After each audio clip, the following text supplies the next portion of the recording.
রাধারানী একা সমস্ত সম্পত্তির অধিকারিণী। আপনি তাহাকে দেখিবেন, আপনার কন্যার ন্যায় তাহাকে রক্ষা করিবেন, এই আমার ভিক্ষা।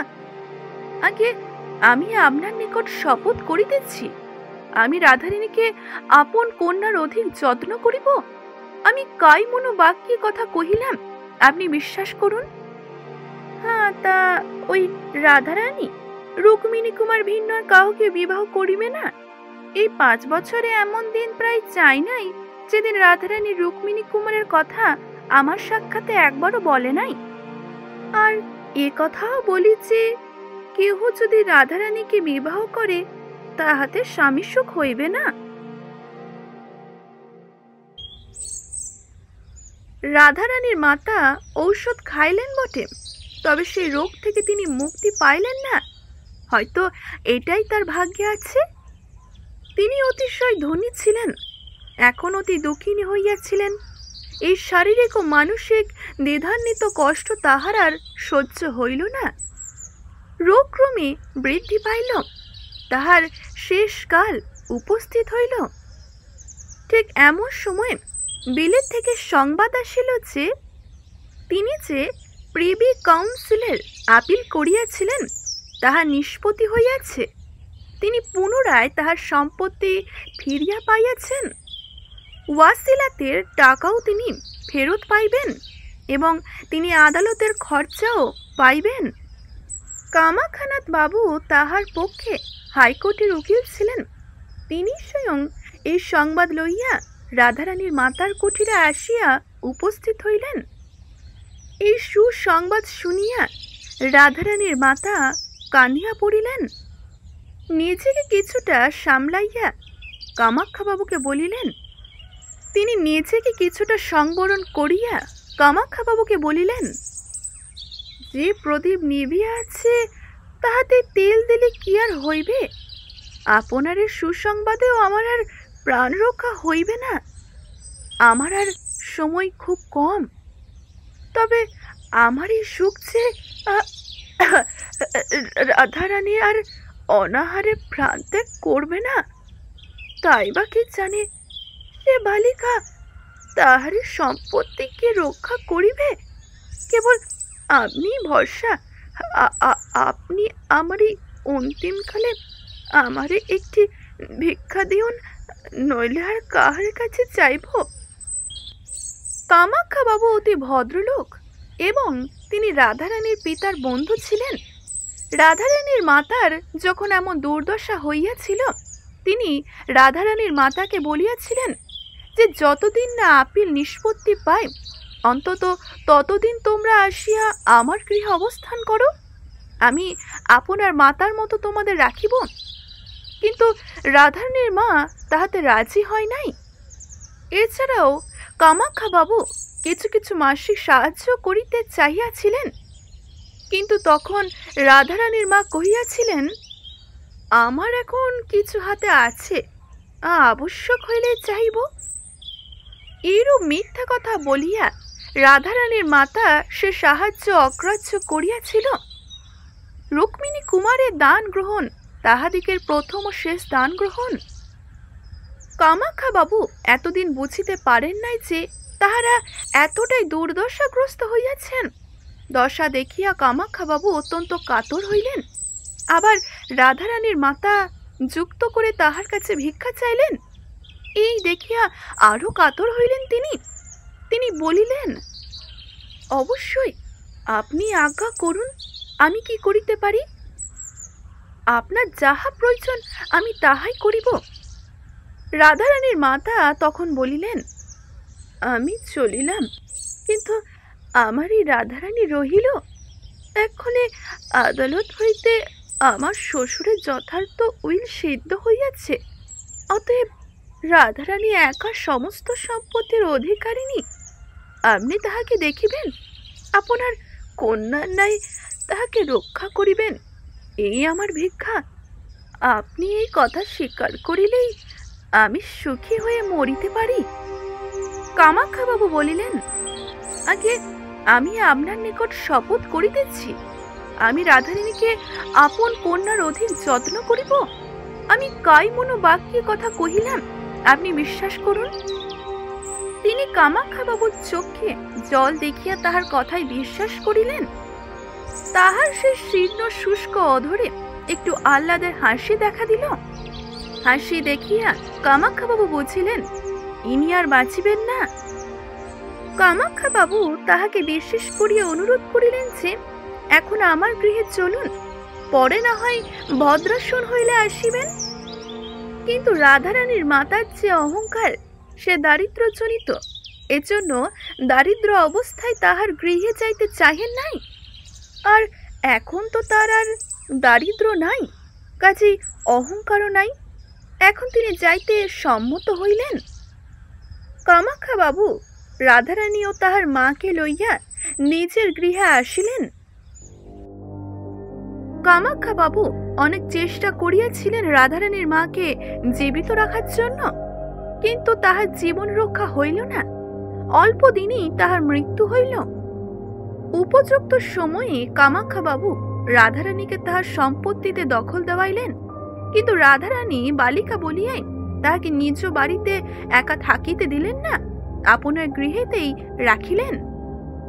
কালেক্টর সাহেব রাধারানীর সম্পত্তি কোর্ট অব ওয়ার্ডসের অধীনে আনিবার জন্য যত্ন পাইলেন, কিন্তু কামাখ্যাবাবু বিবেচনা করিলেন আমি রাধারানীর জন্য যতদূর করিব সরকারি কর্মচারীগণ ততদূর করিবে না। কামাখ্যাবাবুর কৌশলে কালেক্টর সাহেব নিরস্ত হইলেন। কামাখ্যাবাবু স্বয়ং রাধারানীর সম্পত্তির তত্ত্বাবধান করিতে লাগিলেন। বাকি রহিল রাধারানীর বিবাহ। কিন্তু কামাখ্যাবাবু নব্যতন্ত্রের লোক, বাল্য বিবাহে তাহার সম্মত নাই।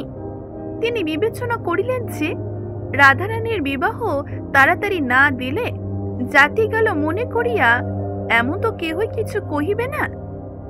কাজেই যবে রাধারানী স্বয়ং বিবেচনা করিয়া বিবাহে ইচ্ছুক হইবে তবে তাহার বিবাহ দিব, এখন সে লেখাপড়া শিখুক। এই ভাবিয়াই কামাখ্যাবাবু রাধারানীর বিবাহের কোনো উদ্যোগ না করিয়া তাহাকে উত্তম রূপে সুশিক্ষিত করাইলেন। এরপর 5 বছর গেল। রাধারানী পরম সুন্দরী হইয়াছে। সে আজকে 16 বছরের কুমারী, কিন্তু সে অন্তঃপুরের মধ্যেই বাস করে। তাহার সে রূপরাশি কেউ দেখিতে পায় না। এমন সময় রাধারানীর সম্বন্ধ স্থির করার সময় উপস্থিত হইল। কামাখ্যাবাবুর ইচ্ছা রাধারানীর মনের কথা বুঝিয়া তাহার সম্বন্ধ করেন।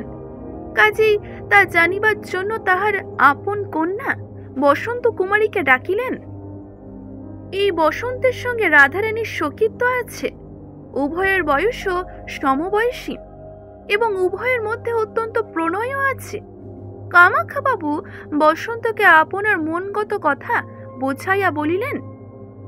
বসন্ত তখন কিছু লজ্জায় কিছু হাসিতে পিতাকে বলিলেন, তার রুক্মিণী রায় বলে কি কেউ আছে? কামাখ্যাবাবু বিস্মিত হইয়া বলিলেন, না তা তো জানি না। কেন রে? বসন্ত বলিল, হ্যাঁ তা ওই রাধারানী রুক্মিণী কুমার ভিন্ন আর কাউকে বিবাহ করিবে না। কামাখ্যাবাবু বলিলেন, সে কি, রাধারানীর সঙ্গে অন্য ব্যক্তির পরিচয় কি প্রকারে হইল?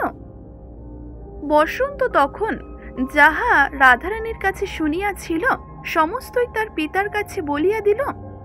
সব শুনিয়া কামাখ্যাবাবু বলিলেন, হ্যাঁ তা রাধারানীকে বোঝাইয়া বলিও রাধারানীর এটি একটি মহাভ্রম, বিবাহ কৃতজ্ঞতা অনুসারে কর্তব্য নহে। রুক্মিণী কুমারের নিকট রাধারানীর কৃতজ্ঞ হওয়া উচিত বটে।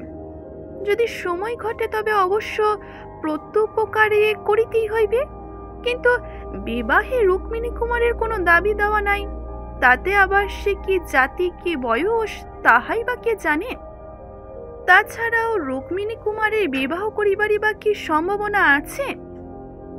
বসন্ত বলিল, হ্যাঁ তার সম্ভাবনা যে কিছুই নাই তাহাও রাধারানী খুব ভালো করিয়াই জানে, কিন্তু সেই রাত্রি অবধি রুক্মিণী কুমারের একটি মানসিক প্রতিমা গড়িয়া আপনার মনে তাহা স্থাপিত করিয়াছে। যেমন দেবতাকে লোকে পূজা করে রাধারানী সে প্রতিমা তেমন করিয়া প্রত্যহ মনে মনে পূজা করে। এই 5 বছর রাধারানী আমাদিগের বাড়ি আসিয়াছে। এই 5 বছরে এমন দিন প্রায় চাই নাই যেদিন রাধারানী রুক্মিণী কুমারের কথা আমার সাক্ষাতে একবারও বলে নাই। আর এ কথাও বলি যে কেহ যদি রাধারানীকে বিবাহ করে তাহাতে স্বামী সুখ হইবে না। কামাখ্যাবাবু মনে মনে বলিলেন, তা বাতিক বটে, তাই ইহার একটু চিকিৎসা আবশ্যক। কিন্তু প্রথম চিকিৎসা বোধ করি রুক্মিণী রায়ের সন্ধান করা। কামাখ্যাবাবু রুক্মিণী কুমারের সন্ধানের জন্য প্রবৃত্ত হইলেন। স্বয়ং কলিকাতায় তাহার অনুসন্ধান করিতে লাগিলেন। বন্ধুবর্গকেও সে সন্ধানে নিযুক্ত করিলেন। দেশে দেশে আপনার মোয়াক্কেলগণকেও পত্র লিখিলেন। প্রতি সংবাদপত্রে বিজ্ঞাপন দিলেন। তিনি সেই বিজ্ঞাপনে লিখিলেন, বাবু রুক্মিণী কুমার রায় নিম্ন স্বাক্ষরকারী ব্যক্তির সঙ্গে সাক্ষাৎ করিবেন। বিশেষ প্রয়োজন আছে। ইহাতে রুক্মিণী বাবুর সন্তোষের ব্যতীত অসন্তোষের কারণ উপস্থিত হইবে না। কিন্তু কিছুতেই রুক্মিণী কুমারের কোনো সন্ধান পাওয়া গেল না। দিন গেল, মাস গেল, বছর গেল, কিন্তু কই রুক্মিণী কুমার তো আসিল না। এরপরই হঠাৎই রাধারানীর আরেকটি ঘোরতর বিপদের উপস্থিত হইল। হঠাৎই কামাখ্যাবাবুর মৃত্যু হইল। রাধারানী ইয়াতে অত্যন্ত শোকাতুরে পড়িয়া গেল। সে ভাবিল দ্বিতীয়বার বৃত্তিহীনা হইল। কামাখ্যাবাবুর শ্রাদ্ধের পর রাধারানী আপন গৃহে ফিরিয়া গেল এবং নিজ সম্পত্তির তত্ত্ববোধানে স্বয়ং করিতে লাগিল। কামাখ্যাবাবুর বিচক্ষণতায় তাহার সম্পত্তি বিপুল বাড়িয়াছিল। বিষয় সম্পত্তি হাতে পাওয়া মাত্রই রাধারানী প্রথমেই 2 লক্ষ মুদ্রা গভর্নমেন্টের কাছে প্রেরণ করিল। আর তার সঙ্গে প্রার্থনা করিলেন যে এই অর্থে তাহার নিজ গ্রামে একটি অনাথ নিবাস স্থাপিত হোক, আর তাহার নাম হবে রুক্মিণী কুমারের প্রাসাদ। গভর্নমেন্টের কর্মচারীরা এমন নাম শুনিয়া কিছু বিস্মিত হইলেন বটে, কিন্তু তাহাতে কি কথা কহিবে। অনাথ নিবাস স্থাপিত হইল। রাধারানী দরিদ্র অবস্থায় নিজ গ্রাম ত্যাগ করিয়া এই শ্রীরামপুরে আসিয়া কুঠি নির্মাণ করিয়াছিলেন। কেননা যে গ্রামে যে ধনী ছিল সে হঠাৎ করে দরিদ্র হইলে সে গ্রামে বাস করা অতি কষ্টকর। তাহাদের নিজের গ্রাম শ্রীরামপুর থেকে কিঞ্চিত দূরে, তাই আমরা সে গ্রামকে রাজপুর বলিব। এখন থেকে রাধারানী রাজপুরে বাস করিতেন। অনাথ নিবাস রাধারানীর বাড়ির সম্মুখেই রাজপুরে সংস্থাপিত হইল। নানা দেশ হইতে দিন দুঃখী অনাথ আসিয়া তথায় বাস করিতে লাগিল। এখানেই শেষ করছি আজকের এই পর্বটি। আজকের এই পর্বটি যদি ভালো লেগে থাকে অবশ্যই একটি লাইক করবেন, শেয়ার করবেন এবং কেমন লাগলো জানাতে ভুলবেন না। ধন্যবাদ।